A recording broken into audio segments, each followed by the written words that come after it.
Hi అండి, నమస్తే. Welcome to బుల్లెక్క. ఈ వీడియోలో మనము చిట్టి పొంగనాలు, చిట్టి పునుగులు ఎలా చేసుకోవాలో చూద్దామండి. ఈ టిఫిను లేదా ఈ స్నాక్ ఎక్కువగా విజయవాడ అటువైపు బండ్లపైన ఎక్కువగా అమ్ముతూ ఉంటారండి. అది మార్నింగ్ బ్రేక్ఫాస్ట్గా కానీ ఈవినింగ్ స్నాక్గా కానీ ఎక్కువగా చేస్తూ ఉంటారు. మనం దాన్ని ఈరోజు ఇంట్లోనే చేసుకుందాం. ఎలా చేసుకోవాలో ఈ వీడియోలో చూద్దాం. చాలా బాగుంటాయండి. దీనికి 1 గ్లాసు మినపప్పు తీసుకుంటే 2.5 గ్లాసులు పచ్చిబియ్యం తీసుకోవాలండి కొలత. గుండు మినపప్పు అయితే ఈ కొలత అండి. అలా కాకుండా పొట్టు మినపప్పు కానీ లేదా చాయ్ మినపప్పు కానీ తీసుకుంటే 1 గ్లాసుకి 2 గ్లాసులు బియ్యం మాత్రమే తీసుకోవాలి. 1 గ్లాసు పప్పు అయితే 2 గ్లాసులు, కానీ గుండు మినపప్పు అయితే మాత్రం 2.5 గ్లాసులు తీసుకోవాలి. అలాగే ఈరోజు నేను మీకు ఆ కొలతతో పాటు మిల్లెట్స్తో కూడా ఎలా చేసుకోవచ్చు ఈ పొంగనాలు, పునుగులు అనేది చూపిస్తానండి. అందుకోసం నేను జొన్నపిండితో కూడా జొన్నపిండి ఉంది మా ఇంట్లో, దాంతో చూపిస్తున్నాను. యాక్చువల్గా జొన్నలు ఉంటే జొన్నలు కూడా నానబెట్టుకోవచ్చు. నా దగ్గర అది లేదు కాబట్టి మీకు జొన్నపిండితో చూపిస్తున్నాను అనమాట. జొన్నపిండి అయితే 1 పప్పు అయితే 3/4 గ్లాసులు జొన్నపిండి వేసుకున్నానండి. మీకు డౌట్ రావచ్చు, ఇక్కడ 2.5 గ్లాసులు చెప్పారు కదా, ఇక్కడ ఎందుకు 3/4 అని. 2.5 గ్లాసులు బియ్యము ఈజ్వల్ లేదా 2.5 గ్లాసులు జొన్నలు ఈజ్వల్ 3/4 గ్లాసు పిండితో సమానం అండి. అందువల్ల 3/4 గ్లాసులు తీసుకున్నాను అనమాట. అదే మీరు జొన్నలు నానబెట్టుకుంటే మాత్రం 1 పప్పు అయితే 2.5 గ్లాసులు జొన్నలు తీసుకోండి, అంతే. అర్థమై ఉంటుంది కదా మీకు. ఇప్పుడు మనము పప్పు నానబెట్టినప్పుడే పిండిని కూడా మనము కొంచెం అట్లా తడిపి పెట్టుకోవాలండి. అట్లా అని చెప్పి బాగా నీళ్ళు పోసి నానబెట్టమని చెప్పట్లేదు. జస్ట్ ఉండలు లేకుండా పిండిని బాగా అట్లా తడిపి పెట్టుకుని పైన ఊరికి జస్ట్ అట్లా నీళ్ళు కలిపి పెట్టుకోవాలండి. అలాగే పప్పుని బాగా చక్కగా కడిగి తేట నీరు వచ్చేంత వరకు బాగా కడిగి పక్కన పెట్టుకోవాలండి. ఇడ్లీకి నానబెట్టినట్టుగా 6 to 8 అవర్స్ అలా నానాల్సిన పని లేదు. జస్ట్ 3 to 4 అవర్స్ నానితే చాలంటే మన వడలకి ఎలా నానబెట్టుకుంటామో అన్ని గంటలు నానబెట్టుకుంటే చాలండి. ఇప్పుడు మనము ఇందాక చెప్పాను కదా, ఆ జొన్న పిండి పైన జస్ట్ అట్లా నీళ్ళు పోసి మూతేసి పక్కన పెట్టుకున్నా. ఇప్పుడు మనం పిండి రుబ్బుకున్నామండి. వీడియో అంతా కూడా తీసినాను, మిక్సీ కూడా వేసి కలిపేదంతా తీసాను. కానీ వీడియో లెంత్ ఎక్కువైపోతుందని చెప్పేసి ఇంకా అవంతా తెలిసిన విషయమే కదా, ఎందుకులే దాన్ని పోయి చూపించేది ఎందుకులే అని చెప్పి కట్ చేసేసానండి. ఇప్పుడు చూడండి, పిండి రుబ్బు పెట్టుకున్నాను, అది బాగా ఫెర్మెంటేషన్ అయింది. ఇది వచ్చి బియ్యము మినపప్పు కొలతతో చేసినటువంటి పిండి. బాగా అట్లా చక్కగా కలిపి పక్కన పెట్టుకోవాలండి.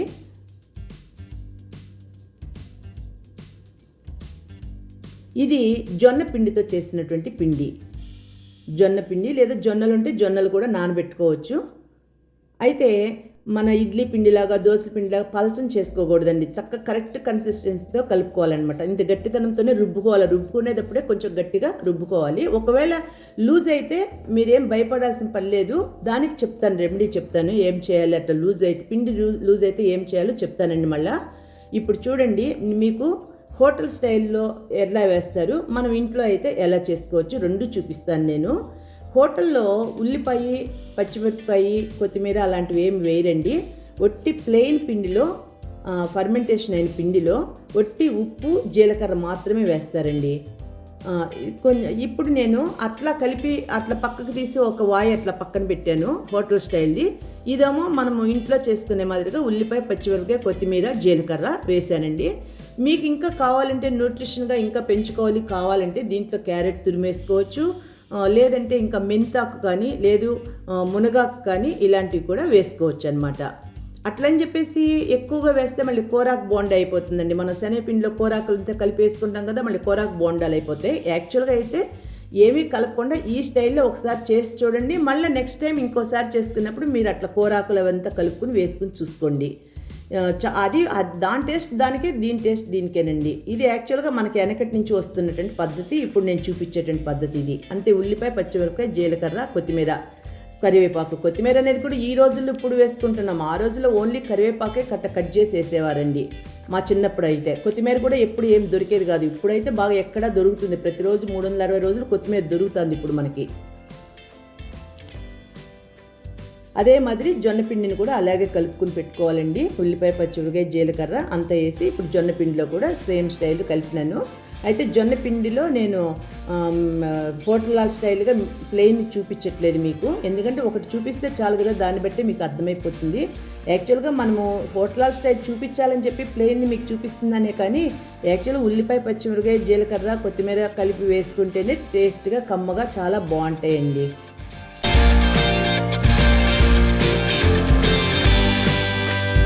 మీరు ఇక్కడ ఒక చిట్కా చెప్తానండి. మనము పునుగులు వేసుకునేటప్పుడు, పొంగడాలు వేసుకునేటప్పుడు పిండిని ఎంత బీట్ చేస్తే మనకి అంత షైనింగ్ వస్తుందండి. పప్పు కూడా అంత నిగనిగలాడుతూ అంత షైనింగ్గా ఉంటాయండి. ప్లస్ ఇంకోటి ఇక్కడ మీకు చిట్కా చెప్తాను కదా, లూజ్ అయితే ఏం చేయాలని. లూజ్ అయితే ఏం లేదండి, కొంచెం పిండి కలుపుకోవటమే. పిండి కలిపినప్పుడు అప్పటికప్పుడు పిండి కలిపితే కలిపిన పిండి గట్టిగా వస్తాయి కాబట్టి కొంచెం వంట సోడా కలుపుతారండి. ఆ గట్టిదనం పోయేదానికోసం మృదువుగా రావాలని కొంచెం వంట సోడా కలుపుతారు. కానీ మనకైతే ఏం కలపాల్సిన పని లేదు. కానీ నాకు జొన్నపిండి మాత్రం కొంచెం పలచన అయిందండి. అయినా కూడా నేనేం పిండి కలపట్లేదు. పిండి కలిపితే ఏమవుతుంటే గట్టిగా వస్తాయి. కొంచెం గట్టిగా రావటం మాత్రమే కాకుండా మళ్ళీ వంట సోడా అంతా కూడా కలుపుకోవాల్సి వస్తుంది. ఫర్మెంటేషన్ అయిన దానికి అసలు వంట సోడా కలపపోయినా కూడా బాగా గుల్లతనంగా బాగా చక్కగా ఉబ్బుతూ చక్కగా వస్తాయండి. బాగా ఫర్మెంటేషన్ అయింది కాబట్టి. చూడండి, నేను ఈ రోజున ఇండక్షన్ స్టవ్ మీద చూపిస్తున్నానండి. ఈ ఇండక్షన్ స్టవ్ గురించి కూడా ఒక చిన్న వీడియో చేస్తాను, షార్ట్స్లోను ఇట్లా ఇన్స్టాలో పెడతాను. హోటల్ స్టైల్ పిండి అండి ఇది.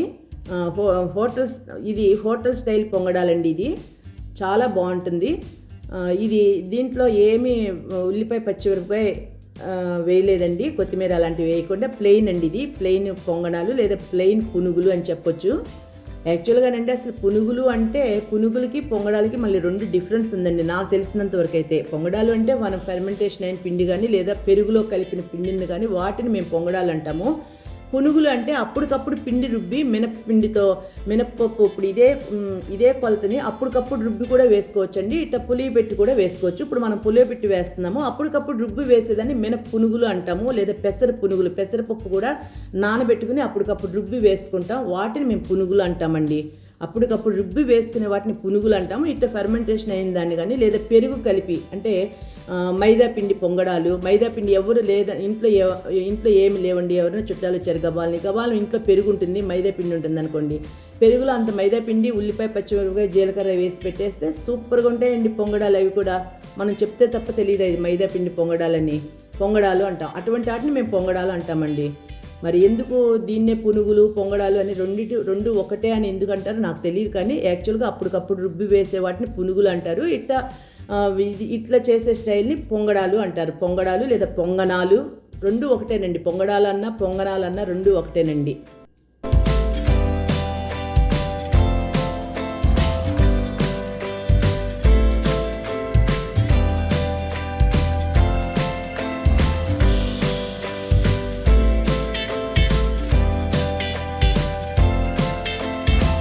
వేగిపోయినాయండి. ఇది మామూలు ప్లెయిన్ పునుగులు ఇవి. చూసారా, అసలు నేనేమి వంట సోడా ఏం కలపలా, బాగా బీట్ కొట్టే అట్ట షైనింగ్ అట్ట నిగనిగలాడుతూ వచ్చినాయి పొంగడాలు. గమనిస్తున్నారా? ఇప్పుడు నేను ఉల్లిపాయ, పచ్చిమిరపకాయ, జీలకర్ర కలిపిన పిండితో వేస్తున్నానండి.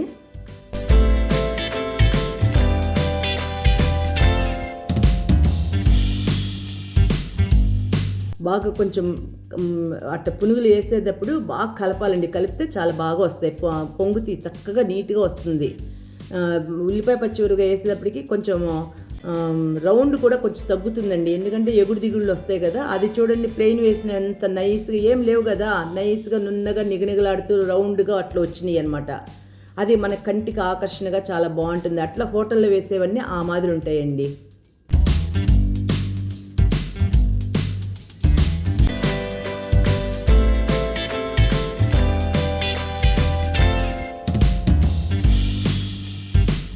ఒకవేళ ఎప్పుడైనా మీకు ఈ పిండి కూడా పలచన అయిందనుకోండి, ఏం కంగారు పడాల్సిన పని లేదు. ఆ పలచని పిండి అట్లే వేస్తే నూనె లాగుతుందండి. అట్లా కాకుండా కొంచెం చక్కగా కరెక్ట్ కన్సిస్టెన్సీతో కలుపుకున్నామంటే అసలు నూనె అనేది లాగదండి. అసలు ఈ పొంగడాలు అసలు నూనె అనేది ఏడవదండి, అసలు ఏమాత్రం లాగదండి నూనె. అప్పుడు ఏం చేయాలంటే మీరు మీ ఇష్టం అండి, బియ్య పిండి కానీ లేదా మైదా పిండి కానీ, లేదు ఇప్పుడంతా కార్న్ఫ్లోర్ కూడా వాడుతున్నారు కదా, అదైనా కూడా వేసుకోవచ్చు అనమాట.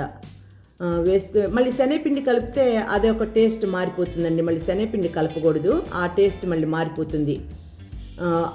ఎప్పుడైనా టైట్ అయితే అలా కలపండి. అలా కలిపినప్పుడు ఎప్పుడైతే అట్లా పచ్చిపిండి కలపాల్సిన పడింది అనుకోండి, అప్పుడు ఏం చేయాలంటే కొంచెం చిటికెడు వంట సోడా కూడా కలుపుకోండి. ఎందుకంటే ఆ పచ్చిపిండి మనం పిండి అప్పటికప్పుడు కలిపేసినప్పుడు గట్టితనంగా వస్తాయి. ఆ గట్టితనం పోయేదానికోసం కొంచెం వంట సోడా కలుపుకోండి, అంతేనండి.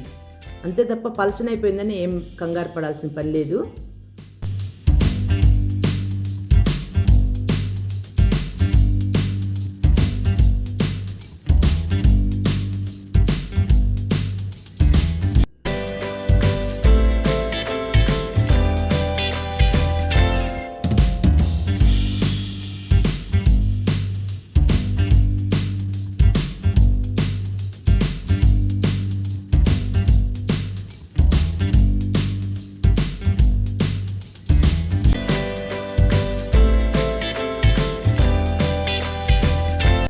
ఇప్పుడు నేను జొన్న పిండితో అండి, ఇది జొన్న పిండితో జొన్న పిండి పొంగడాలు లేదా జొన్న పిండి పునుగులు.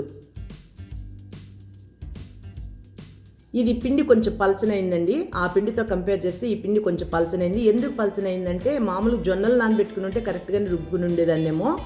ఆ పిండి మనం నీళ్ళతో కలిపి పెట్టాం కదండి, ఆ నీళ్లు తర్వాత విడుస్తుందనమాట. ఆ పిండి మళ్ళీ వదిలేస్తుంది ఆ నీళ్ళని. అప్పుడు అందువల్ల అది పలచన అవుతుందనమాట. మనం పిండి కలిపినప్పుడు టైట్గానే ఉంటుంది, ఆ పట్టిన నీళ్ళన్నీ కూడా మళ్ళీ వదులుతుంది మనం పిండిలో కలిపేటప్పటికి. అది పలచన వచ్చేసింది. అయినా కూడా నేనేం కలపలేదండి, నేను ఎటువంటి పిండి కలపలేదు. ఆ పలచదనం మీద వేసాను, కొంచెం జస్ట్ లైట్ నూనె లాగుతుందండి ఆ పలచదనం వల్ల, అంతే. కొంచెం షేపులు కూడా రౌండ్ రాకుండా, ఆ పలచదనం వల్ల రౌండ్ రాకుండా కొంచెం షేపులు కూడా మారిని చూడండి వాటికి వీటికి.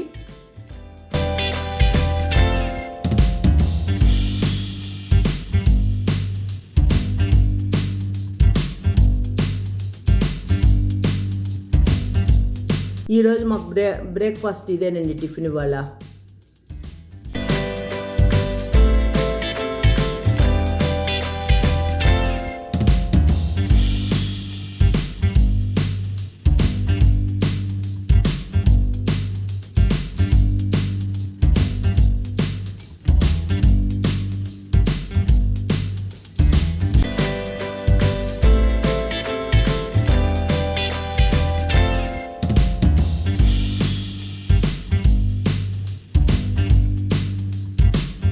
దీని కాంబినేషను అల్ల పచ్చడైనా, టమాటా పచ్చడైనా, లేదంటే కొబ్బరి చట్నీ, శనగగింజ చట్నీ, అన్నీ ఏ చట్నీ కాంబినేషన్కైనా బాగుంటుందండి. లేదంటే సాసులు, ఇప్పుడు పిల్లలంతా ఎక్కువగా సాసులు అద్దుకుని తింటారు కదా, అదైనా బాగుంటుంది. ఇది బ్రేక్ఫాస్ట్గానే తినొచ్చు, లేదు ఈవినింగ్ స్నాక్గా లాగా కూడా చేసుకుని తినొచ్చండి.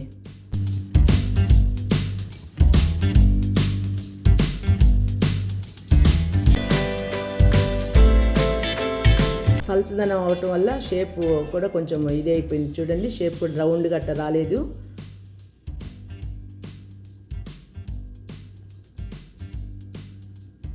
ఇంకోటండి, తర్వాత ఏమైందంటే ఇది ఇంకో చిట్కా కూడా చెప్తాను. ఈ పొంగడాలు మీకు మిగిలినాయి అనుకోండి, ఈ పొంగడాలు మిగిలిపోతే మీరేమీ బాధపడాల్సిన పని లేదు. పెరుగు వడల్లాగా సూపర్గా చేసుకుని తినొచ్చండి. పెరుగు వడ అంటారు అనమాట. కొత్త వాళ్ళు ఎవరైనా తెలియపోతే అది పెరుగు వడలు అని చెప్తే కూడా నమ్ముతారు, అలా ఉంటాయన్నమాట. ఇది ఏమో ఉల్లిపాయ పచ్చిమిరపకాయ వేసింది. ఇంతకుముందు చూసింది మామూలు ప్లెయిన్ పొంగడాలు, ఇదేమో జొన్న పిండి పొంగడాలు అనమాట. ఈ రకంగా మీరు కూడా ఒకసారి ట్రై చేసి చూడండి. నేను చెప్పినాను కదా పెరుగులో కూడా వేసుకోవచ్చని. అదేమైందంటే సాయంత్రం మిగిలినాయండి, ఈ వడలు మిగిలినాయి, ఈ పొంగడాలు మిగిలినాయి నా దగ్గర. దాన్ని నేనేం చేస్తున్నానంటే వేడి నీళ్ళు కాంచి కొంతసేపు ఒక 5 minutes పోసి పెట్టానండి వేడి నీళ్ళలో. పెడితే అప్పుడు ఏమైపోయినాయి అంటే ఈ పొంగడాలు చక్కగా మెత్తగా సాఫ్ట్గా అయిపోయినాయి. దాంట్లో పెరిగేసానండి, పెరుగు కొంచెం ఉప్పు వేసుకుని నేను దాన్ని నైట్ డిన్నర్ ప్లేస్లో అది తినేసినానండి.